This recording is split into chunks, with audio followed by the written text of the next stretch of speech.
Peace, peace, peace, peace, peace. This is your sister Roo, MaWu Lisa Temple, beautiful upstate New York, Hudson Valley. And thank you for joining us today, tonight, whenever you're watching this.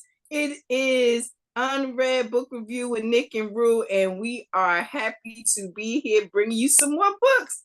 This is what we do. This is part of our MaWu Lisa Temple series of programming that we bring to be able to share with the people not only books that are unread on our own shelves, but also rereads, things that we've read some time ago and we are picking back up, or even reference books that we use.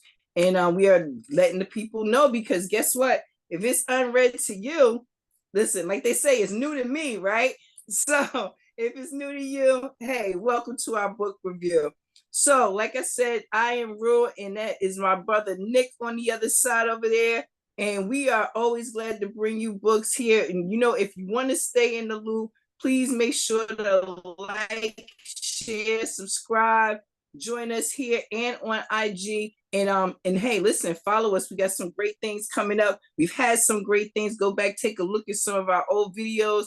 Had some great guests on during Poetry Month. And before then, we had a young entrepreneur came out, first time publisher. So we are bringing the best to you in books and reviews. So with that being said, Nick, how you doing this week? Man, I'm just excited to be here. You know, always excited to come on and share books and discuss books. So I'm just ready to get right into it, man, and see what we got to offer for this episode. All right. You coming in ready. We just said no need to say less. Just bring the books. With that being said, excuse me, allergies got me feeling like they feeling. But with that being said, do you wanna share your book with us first, or do you want me to go? I mean, you know, we love surprising each other with these books. So what you got unread over there? Because I know what I got over here, and I don't know whether this is an opener or a closer, but it's a few pages of pop. I'll let you know that. All right, maybe I'll go first then. I'll go first then, because it sounds like you got the closer. Like you're gonna bring the house down. You gonna you're gonna bring the house down and close it out. See me, I'm the opening act. I'm just gonna warm up the stage for you. That's what it is. Do it then. Go ahead. Okay, so I'm bringing a. I guess I'll categorize this one as an unread, but it's one that I did kind of look through, but I used it. I kind of treated it as a reference book. It's not a book that I read cover to cover or had plans to read cover to cover, although it's a book that you could read cover to cover. And I've had it for some time. I remember going to Barnes and Noble and buying it. I think I bought it around the time that it was published. So this book was published in 2010. So I think I'm pretty sure I bought it around that time. I believe I was. Yeah, if it was published in 2010, I was in college, you know, either my first or second year of college, you know, just trying to figure things out career-wise. So one thing that I considered, you know, I don't know what idea I had at the time, but one thing that I considered along with my career, or my prospective career, which I was going to college for, which was broadcast journalism, I thought about entrepreneurship. So I picked up this book, one of the kind of business or you know, financial related books. I think I picked up two that day, but one of the books that I picked up is called Start Your Own Business, the only startup book you'll ever need. And this book is published by a group called Entrepreneur, and their publishing company or distribution company is called Entrepreneur Press. And there was an editor. The editor's name is Marla Markman. but there's a long list of contributing writers. So there isn't a single author. You have a bunch of people that contributed to this book, the editors at the top, and all these names are all the people that contributed to this book. And as you can see, it's a very thick book. It's a little over 700 pages. And prior to coming on, I had another entrepreneurship books, and I was trying to decide if I should go with this one or if I should go with the much slimmer one. that's only about about 100 pages, 100 and some change. But I decided to go with this one, and I will discuss the reasons why I decided to go with this much thicker book. But as thick as this book is, I don't need a lot of time to talk about it, because it's a very straightforward book. But just to read the description, it says, tap into more than 30 years of small business expertise as you embark on the most game-changing journey of your life, your new business. This unmatched guide, the best-selling business startup book of all time, offers critical startup essentials and a current comprehensive view of what it takes to survive the crucial first 3 years, giving you exactly what you need to survive and succeed.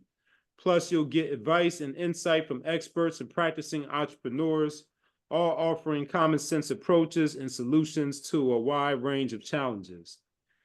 Pinpoint your target market, uncover creative financing for startup and growth, use online resources to streamline your business plan, learn the secrets of successful marketing, discover digital and social media tools and how to use them, take advantage of hundreds of resources, receive vital forms, worksheets, and checklists.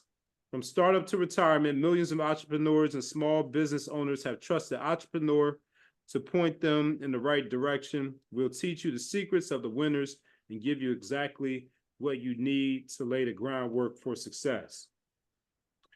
So the reason why I chose to go with this book is because it covers everything from A to Z. No matter where you are in the startup entrepreneurship journey.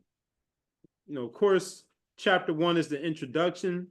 But at the very beginning of the book, they start, like I said, they start from the very beginning, like before you even have a business or before you even have a business idea.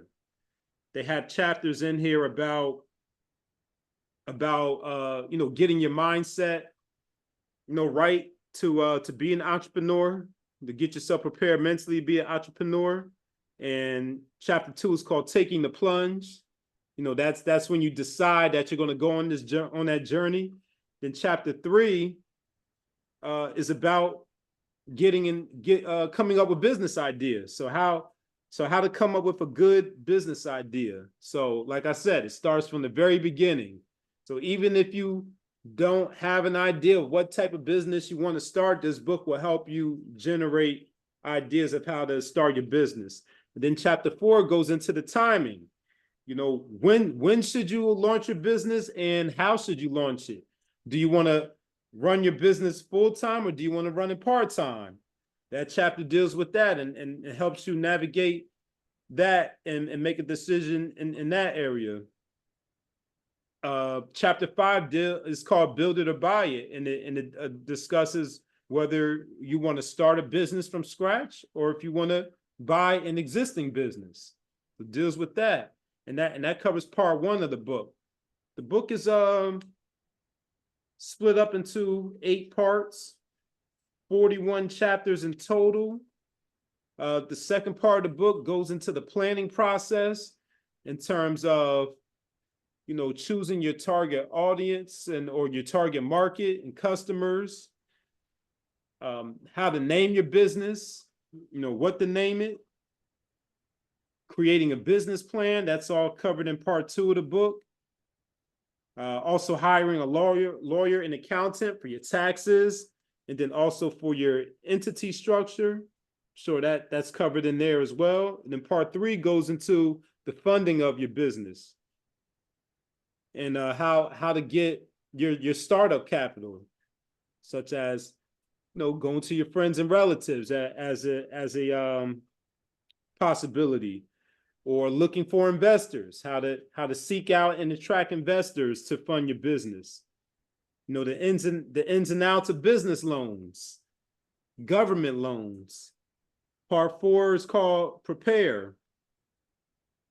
And Prepare, some of the topics covered under the Prepare section of this book is choosing a location for your business, if it is a physical location, a brick and mortar. If you're selling a product, there's a chapter on inventory. There's a chapter on mailing systems, and I'm assuming that's dealing with marketing. If you're sending out marketing materials to customers, clients, or potential customers and clients. And then I will also, I don't know if this book covers it, but in this technological age, that will probably be related to email marketing, maybe even social media marketing. Well, actually, there's a chapter on marketing, so I'm getting a little ahead of myself. Part 5 of the book goes into, also another important part from part 4 of the book. Of course, all of it's important, but another significant part is employees. If you're starting a business that's big enough to hire employees, it has tips on going about hiring employees and setting up employee benefits and policies. Then part 5 is called Buy, and that goes into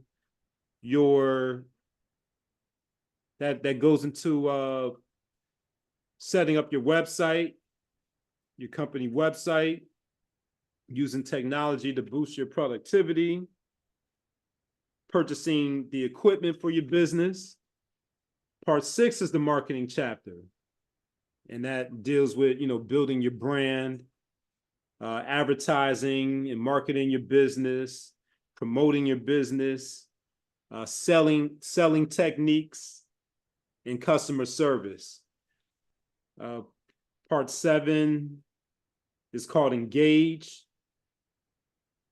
and that deals with social media marketing, online advertising and marketing. Not chapter 8, but part 8. The last part of the book is called Profit, and that deals with such subjects as bookkeeping, financial statements, your records, maintaining your records and managing your finances. And there's a chapter in here called How to Pay Yourself. So it gives you some guidelines on how to go about that. And the last chapter talks about taxes and what you need to know about taxes. And we know that taxes for a business owner is very different from taxes for a just a personal person who's an employee. And I also mentioned entity structures, and entity structures refer to what type of business you'll set up, or what type of structure you set up. For example, the most popular one that most people are familiar with is the LLC.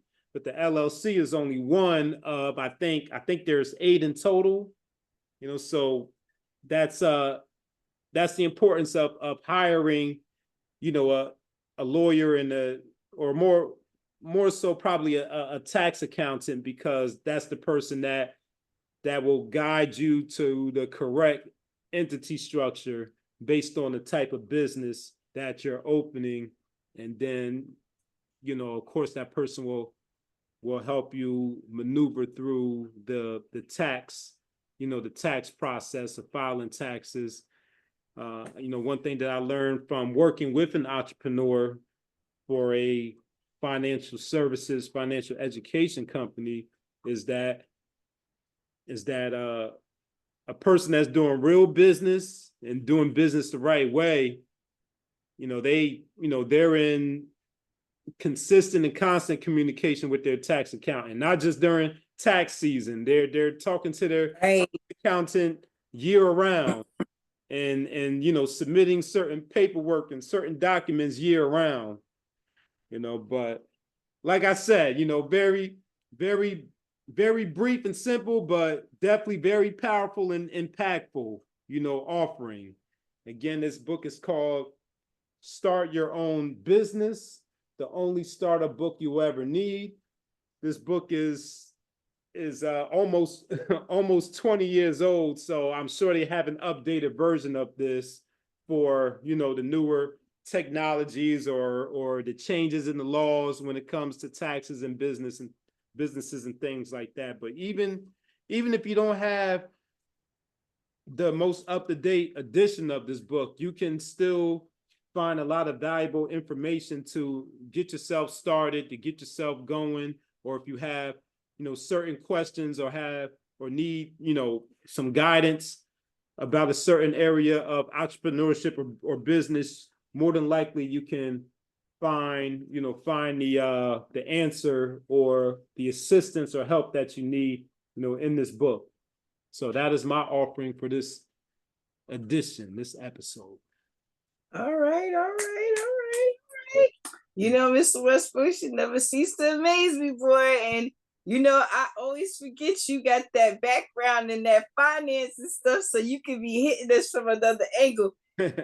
So I see you, but that sounds like a great book. And I mean, broken up into 8 parts, it seems like you said very straightforward, step by step, even from conception, which is nice because some people think they have a business and don't have a business. Some people think they don't have a business and do have a business. So that conception aspect of it is a nice place to be able to really flesh out what it is, you have in terms of an idea and how it can be a profitable business. So it sounds like a really great book and one to have it, like you said, as a reference, regardless of the edition, and definitely be able to refer back to it for new ideas, for new things, because businesses do grow. And like you said, maybe in the newer version, they may have some of that kind of stuff with all the revelations that have taken place since 2010. But at the same time, it is a great start because a lot of that business stuff is very intimidating. You know what I mean? It can be very intimidating for those who are, curious enough to want to go out on their own, but cautious because they don't really know, how to take short steps, because, and there is no short steps. Some things are going to be successful and some not so much, but you learn from those things. And it seems like that book is a great guide to at least give you some steps to keep you going in the right direction. Indeed, absolutely. And hey, maybe one day because I'm not an entrepreneur. I'm not an entrepreneur myself yet, but maybe that might be something that I might pursue, in the near future. So I'm definitely going to keep it close by, keep it on the shelf, as well as my other, entrepreneur book over there. Because like I said, definitely has some great information in there. And even to help out others, I have some future entrepreneurial students, so this is a resource that I could share with them as well. Mm-hmm. That was going to be my question. You said that you had gotten that book, and although you hadn't read it or used it, you did use it for a reference. What part of it, I'm interested to know, that got your attention? Trying to remember. I think one of the reasons why I picked up the book was because it was very comprehensive, in that it covered everything. I know I didn't get too far in the book, but I think when I first picked it up, I started from the very beginning. I think I was like starting from scratch. Like, let me think about, do I want to take this journey plunging into entrepreneurship? And if I do, what type of business ideas can I come up with? So I think I was starting, in chapters 1 and chapters 2, because they there's it's a workbook too. So there's some actually activities and exercises that you can do in here to help you generate some ideas. So if my memory serves me, from way back in 2010, I think I was taking a look at the personal goals and objectives worksheet. Okay, It's nice. not filled out. So I think I got stuck there. I think that's what caused me. It's all right. It's all right. I think that's what caused me. That's what caused me to put the book down, because I'm like, man, if I can't get past this part, I don't know if I'm ready to start up a business yet.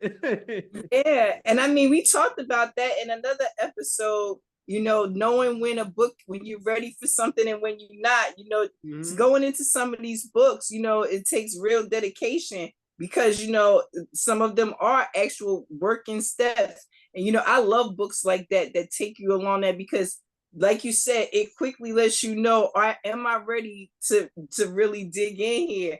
And, at the time, whether it was that you didn't have enough time or it wasn't the right time, whatever, it's still a great book to have around, because again, like I said, it gives you a nice outline to at least get started, even preconception. So that sounds great. Yeah, and just to share what this worksheet entails, because I just gave you the title of it. It's called Personal Objectives.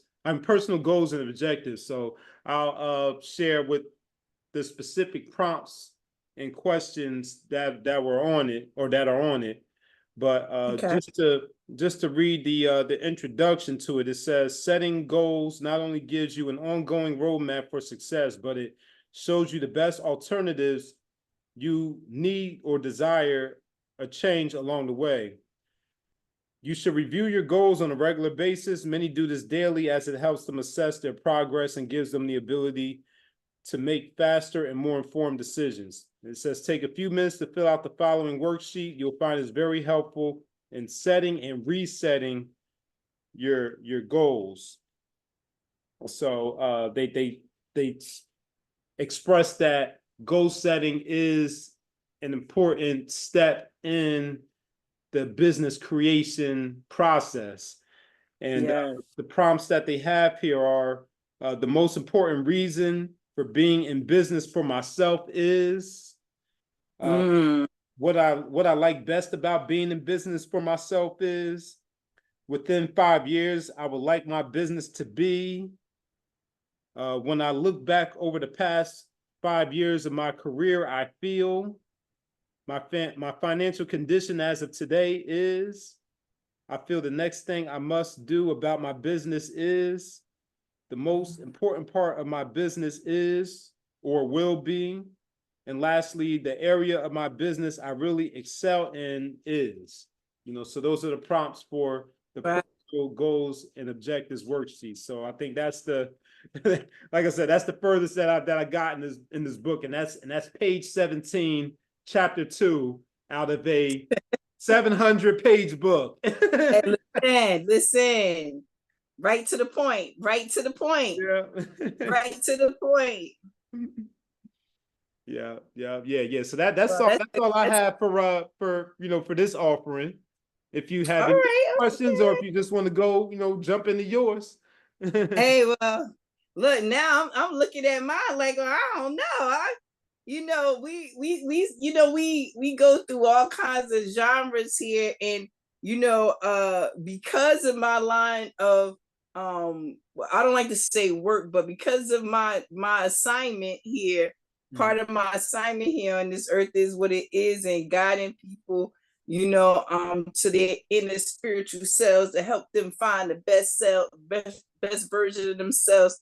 I have a lot of books that kind of speak to that, and I also have a lot of books many times that lead people to that journey.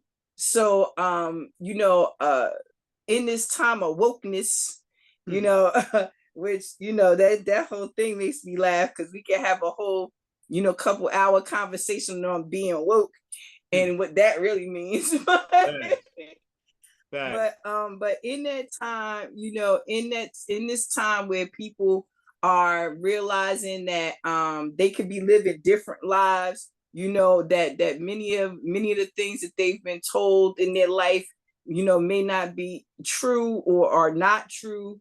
Misrepresentations of all kinds of things and misunderstandings. One of the things we talk a lot about here is, the esoteric side of religious things and offerings, and and it's like, when you really want to understand the world and what you see around it, all you have to do is kind of ask yourself, what do they believe? What does that person believe about whatever? And when you know something that they believe, that can kind of let you know who you're dealing with. And religion has religion and institutionalized religion and indoctrination will definitely let you see where somebody falls and how easily manipulated that can be, especially for a person that is living in fear or unsurety or doubt about even who they are in their place in this world. So at MaWu Lisa Temple, we get a lot of seekers. We get people who just need some place where they can talk about whatever station in life they are. So any religion, any form of affiliation, we don't pay attention to those things. These people are mostly here to do healing work. And then we have a lot of people who are in the healing field, Reiki masters and massage therapists and spiritual guides and tarot readers, and as one of my family members would say, all the hippies. So it's all of us, you know what I mean? And a lot of times you'll have these little facets or groups of people that form these little offshoots. You and I have talked many times about, especially when we're talking about the book by Berlin's Native Tongues. We were talking about the origin of a lot of these religions and sects and things like that. So my offering this week is one of those offshoots, and it is called The Messiah Has Come. World Leaders Speak. And it is it says remarkable revelations from the spiritual world. So I'm sorry, I got a little light on there. Let's see if I can. It'd be better if I did this, maybe. Here we go. It'd be better if I did that. Okay, here we go. So The Messiah Has Come. And so I chose this book. I will say it's one of those books where it's not an unread completely. It was gifted to me by somebody who was a part of this group, organization, institution, and they wanted me to read it because they were trying to help me find my way, so it was like, did you ever just read this book? Because and so I said, sure, I take it. What, most people offer me a book. I've never turned down a book, I don't think, ever in life. So this book is a reread reference kind of book.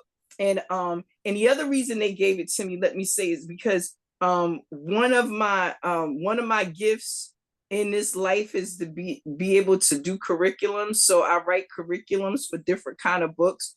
And, a lot of times I'll take a book that's complex and make it into, or should I say, create a curriculum that allows the layperson to be able to, extract some great information and be able to help them to understand it on a different level. So they wanted this book kind of looked at to see how or what a curriculum would look like if it came from this particular book. So I went in basically in work mode, like what would be the outline, what would be, the purpose of this book, what would we want somebody to know when they were done, reading this book, kind of thing. And the copyright on this is 2003, and it's the Family Federation for World Peace and Unification.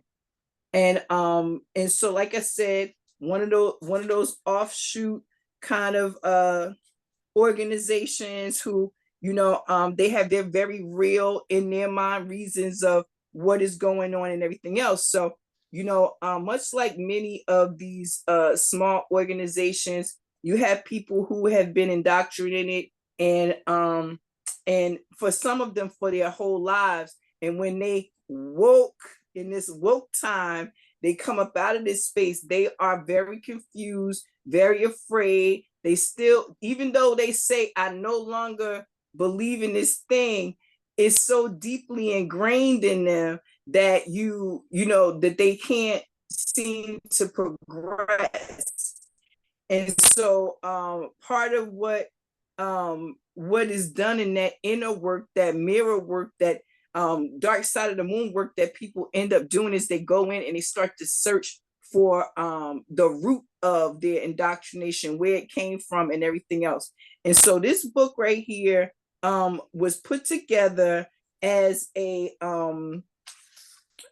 guide to the people about a special time of revelation when Messiah is coming back, which, a lot of people think is now. I remember my grandmother said the world was about to end, and that's when I was little. And so us saying the world is about to end now, it depends on what your version of the end is. But it talks about here, it talks about messages to the different people on earth. And you start to read this book, and you go through and you're reading, and it reads like these are things that these people actually said. But as you start to read a little bit deeper, you realize that these are things that they believe the person would say, that the person would say in regard to Jesus. So in other words, this is what Socrates, because that's what this part is here. This is what Socrates would say, dear intellectual, between parents and children is their boasting about knowledge and academic position. The most important thing to us is to restore and maintain the parent-child relationship. It is a value greater to the discovery of anything academic and theories. Would Socrates not know how important it is for human beings, especially intellectuals, to have a position in worldly society? Regardless, remember that attending your parent well is also important. And it just goes on and goes on, and you realize that they are using this book in a sense to shape what they think this one world kind of unification, what this one world would look like. And so, as if that wasn't kind of like, when I realized that, I was just like, oh, yeah. Yeah. I was like, oh, okay. And as you go on, they have messages from like 12 journalists around the world, and what they would say or have said in their course. But then it goes here and it talks about something. It talks about the divine principle contains pain and the sorrow of history. And they actually even go so far as to talk about one of the leaders they're talking about here, Sang Hong Lee. And he's the one who, I guess, posed these questions: does God exist? And then the next part is cosmology, the principle of creation. And then C, the path we all must tread, the fall, the last days, and our attitude, and the Messiah we all await. Who is he? Where is he? And how does he come? And so I thought that was interesting. And then it said parentheses here, and words in parentheses, talking about Christology and all these different things. But I really found it interesting that they are using this basically to truly tell you what they want you to know, or just extract just enough information to make it seem like the agenda that they're pushing is right and exact. So so towards the end, like, you know, and so like I said, this is an unread. I was just flipping through, kind of getting an idea, and like I said, many things kind of caught my attention, but it was one that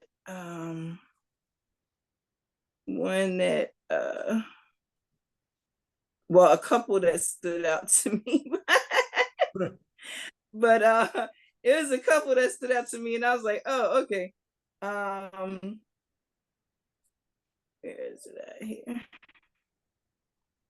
They mentioned a lot of old presidents like Roosevelt and Truman and all of that stuff like that. And I was just like, you know, it made me think about how they tell us whoever is writing the history books is the one that controls the narrative. You know, those people control everything and what people think. But yeah, I just thought it was interesting. They even went so far as to say with like George Washington. And I'm not laughing like in the sense of disrespecting it, because, you know, I feel like everybody have their right to do whatever they're going to do. But it just seems so just, I don't even have the words. Like, I don't even have the words. It really made me wonder what would be the game plan after you get somebody to read this. It's like once they've read it, then what? On the back here, it mentions Revelation 7:9-10. I looked, and behold, a great multitude of which no one could number, of all nations, tribes, and peoples and tongues, standing before the throne, before the Lamb, clothed with white robes and palm branches in their hands, crying out with a loud voice, saying, salvation belongs to our God who sits on the throne and on to the Lamb. And so, and then it says, it has like a little prayer here, like, you know, to pray and wake up America, you know, and things like that. And they're saying that's from Delano Roosevelt. So I really, like I said, unread. I'll tell people, you know, it's a little short read. It's only 93 pages. It's interesting because you kind of just wonder, why was this book put together, and what was the goal, what was the agenda, like what was the next piece after that, like, and not only that, I found it like, why would I read that? Like it, like why? You know, and it's not some, you know, it doesn't feel like it's telling you anything. It's giving you a bunch of these quotes and trying to tie together this theme of unification, which again, it ties to their, you know, the writers, you know, the federation of, you know, this one world kind of theme. But again, as an unread, I'd actually go back in and give it another read, because, you know, again, it was given to me at a time with a very specific, you know, request. So I looked at it with an eye like that, but to go into it and really examine it, you know, saying may offer some, you know, understanding, understanding of what it was they were trying to present in this book. And again, I give every book a chance. I tell people, if you have something you like to recommend, you know, let me know. DM us, email us, let us know. I will read it. I will, and I'll let you know my true, you know, thoughts on it. But this one, again, an unread, offered to me by somebody to take a look at for a possible curriculum. I did not see how they would incorporate that curriculum, so it never got read, and they just asked me to go ahead and keep it. So This is my unread offering. The World Leaders Special. The Messiah has come. Remarkable revelations from the spiritual world. And this again is by the Family Federation for World Peace and Unity.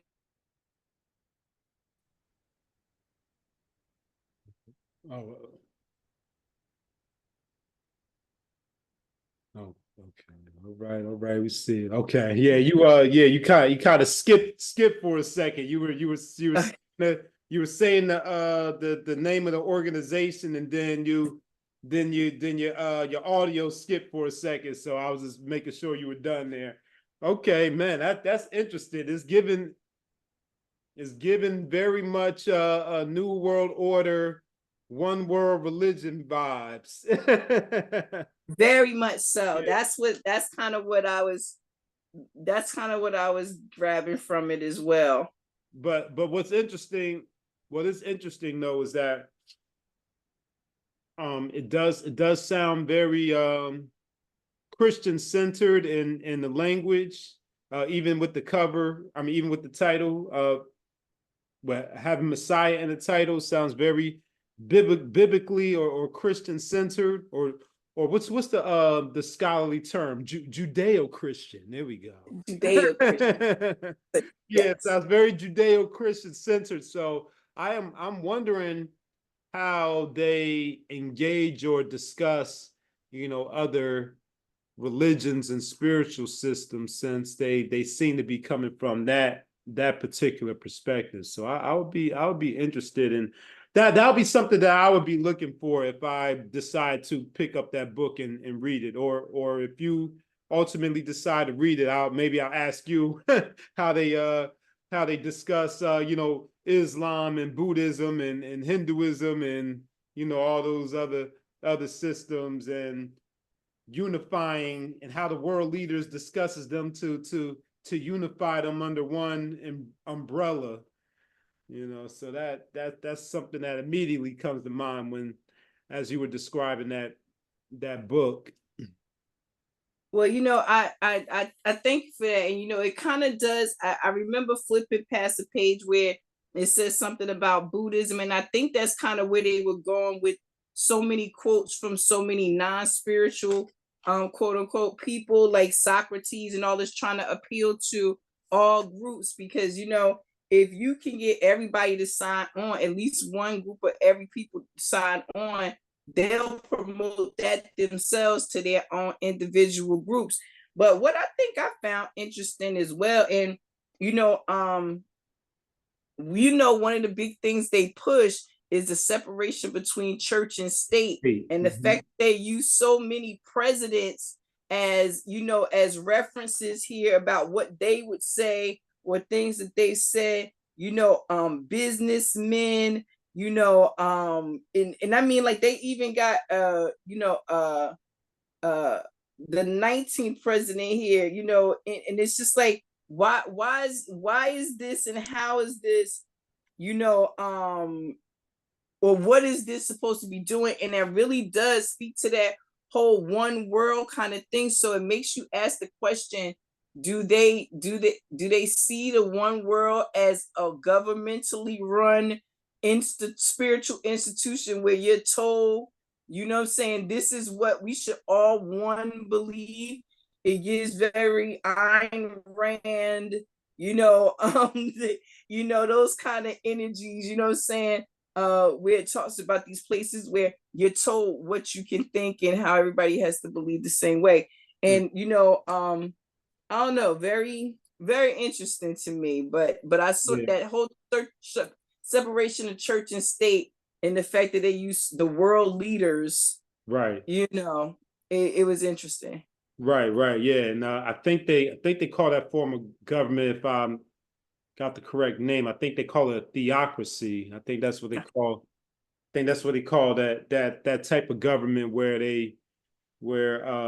I don't remember the exact definition, but some religion, spirituality is kind of tied to it. I'm not sure if they dictate what the state religion or spiritual system is, but I know it's connected in there. And also the fact that that they quote so many U.S. presidents, I also hear a tinge of American exceptionalism in there too. That's a term that I learned. That's a term that I learned in my American government class in college, because that was my final paper. I had to write a final paper on American exceptionalism. So it's very Judeo-Christian centered and very America centered too, even though we're talking about world leaders. It sounds like, yes, we're talking about world leaders, but America's leaders are the leaders of the world leaders. So I thought about absolutely, mhm. absolutely. I find it interesting, right, that you brought that back up, because I didn't read the full, closing on the back, but I did say it was from Franklin Roosevelt, and it's a prayer. So I'll read this just for for shits and giggles, because Okay. you are very right when you talk about the American centered aspect. It says, Heavenly Father, please shake and wake up America. I pray earnestly for our American people. Heavenly Father, I beg for forgiveness that I was unable to teach them that you are the parent of all humankind. Heavenly Father, I will invest all my energy and prayers here in the spirit world until the day when the American people become God's true children. I'm sorry. Oh, no. That's okay, because I got a book. I got a book up here. Oh my God. I'm like, yo. And then he just go on and he was like, and this is still in the prayers. Like, I have such deep feelings. I realized so many things through divine. This is his prayer. And I'm like, wait, what?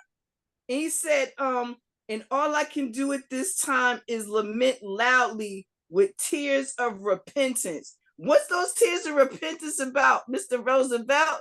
What did you do? Why are you sad? Why are you crying? I want to know why you're crying. Like I said, if nothing else, I would go into this book. You know what I would do with this book? If now that it's back in the maybe rotation, I would take this book, I would research the organization that wrote it. I would look at what their doctrine was, look at if they're still in existence. I would see what else was written by them. I would scour them in their information.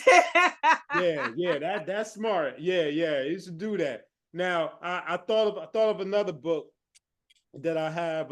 This book, I just pulled it off the shelf real quick, because I thought the same thing. I'm like, this book is very American centered, and it's related to religion, and it's written by, now I don't know my religious terms, but basically I'll describe it. He's Jewish, but he's a Jewish person that follows the teachings of Jesus, Okay. And, so he wrote a book about how I think it's from the book of Isaiah, and how the book of Isaiah, certain scripture from the book of Isaiah was kind of prophecy or predicted the 9/11 attacks.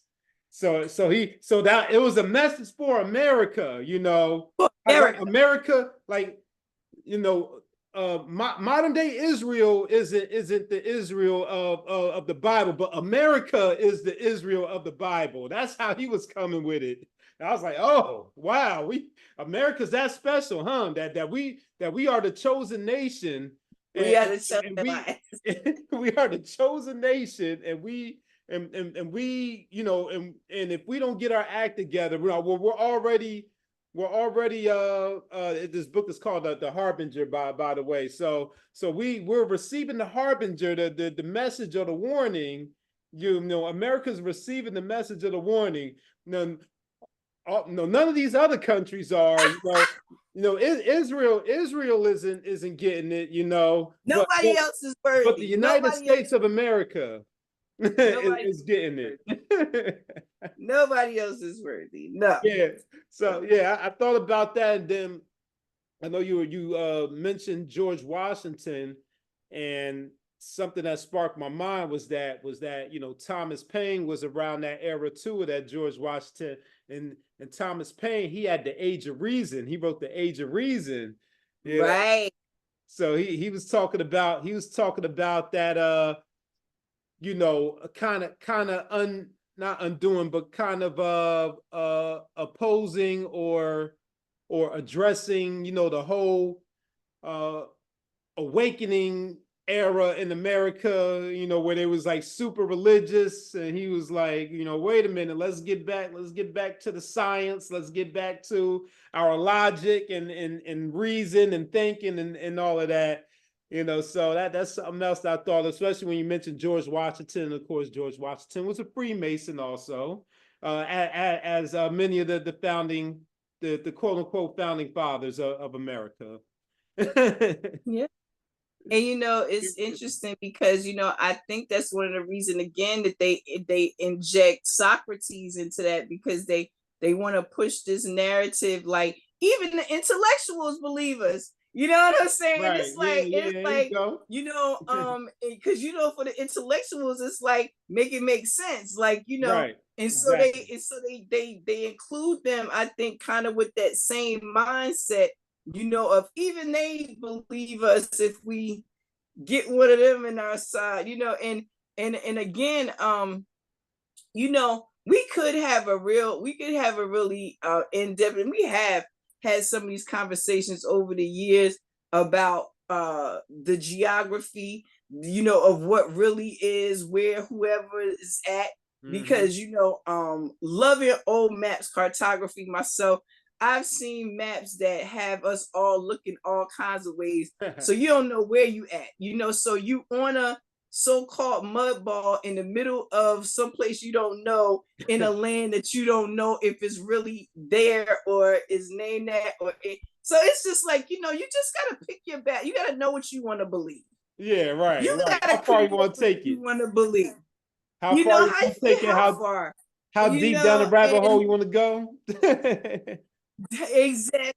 And I think for something like this, what this kind of made me think about too is these dystopian kind of pictures they paint for the future, and how it's never utopian, and even if it is, like in The Giver, it really is still somebody pulling the strings from behind, telling you what you can and cannot know, and what the history is and is not. So I find it interesting that there is always this thing to keep you not knowing, and just not only not knowing, but not even thinking. I'm not even gonna let you think for yourself. I'm gonna tell you what was said, and you're gonna believe it, and right. This is why we are gonna sing la di da after that. And so the fact that they consider themselves the Federation Unification, and the fact that they got that prayer, it goes on. It's really interesting, it makes, that's why I said I would go in and I do a deep dive research on them, and we would see what was really good. That'd be very interesting to find out who they are. We love doing our who. Yeah, it'd be very interesting to find out who they are, who's funding them. I know. Who's funding them? Yes. Yes. Because the one who pays rules. Who are their members? Oh yeah. Who's on that board of directors? What's good? I What's good? I heard a lot of names, but I don't know if I heard any that might kind of look like me. I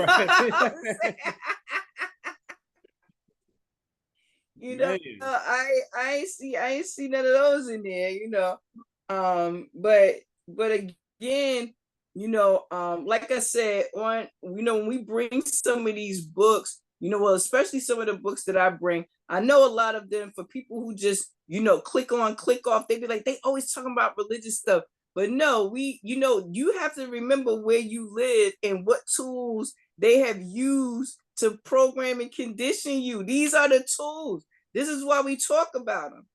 We talk about them because they are not what you think they are. You know, some of the agendas, you know what I'm saying, of some of these